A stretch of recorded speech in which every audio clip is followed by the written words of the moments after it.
নমস্কাৰ। আজি মই আমাৰ গাঁৱৰে এজন ল'ৰাই মোৰ পৰা জলকীয়া পুলি লৈছিল। জলকীয়া পুলি লৈ এইখিনি খেতি কৰিছিল। এইখিনি খেতি মোৰ বহুত তেওঁ মোৰ পৰা মাত্ৰ 100ডাল জলকীয়া লৈছিল। এই 100ডাল জলকীয়াটো খেতি কৰিছিল। এই যিখিনি খেতি কৰিছিল এইটো হৈছে লতা উনি।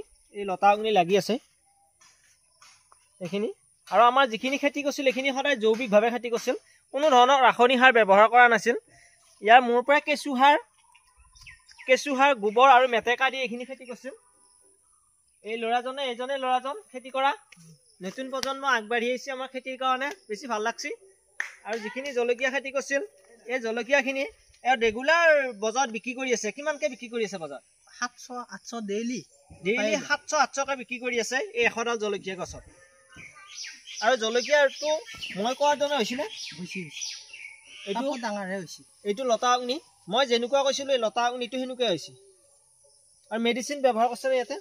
মেডিচিন ব্যৱহাৰ কৰা নাই। মেডিচিন ব্যৱহাৰ কৰা নাই। এতিয়ালৈকে বেমাৰটো অহা নাই জলকীয়া গছত। কাৰণ আমি যিমান পাৰি ৰাসায়নিকভাৱে কৰা গৈছিল, আৰু জৈৱিক আৰু ৰাসায়নিক এওঁ আমাৰ এইখিনি কৰিছিল জৈৱিকভাৱে কৰিছিল, ৰাসায়নিক সাৰ কোনো ব্যৱহাৰ কৰা নাছিল। এইটো অসমীয়াটো, এইটো অসমীয়াকৈ দিছিল।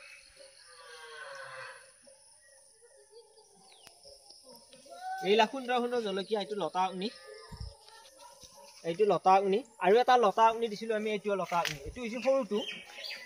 এডাল গছডালৰ পৰা এইখিনি পোখা মাৰি গৈছে এই গছডাল। আৰু এই পুলিটো ৰুইছিল আমাৰ মাঘৰ পুলিটো ৰুইছিল। এই মাঘৰ ৰোৱাৰ কাৰণে এইখিনি হৈছে, বৰ্তমান বেমাৰ দেখা দিয়া নাই। আৰু এইটো জলকীয়াটো সৰু সৰু জাতৰ, এইটো লতা উনি বুলি কয়। এইটো চেফটি জ্বলা বুলি কয় আমাৰ দিকে এইটো।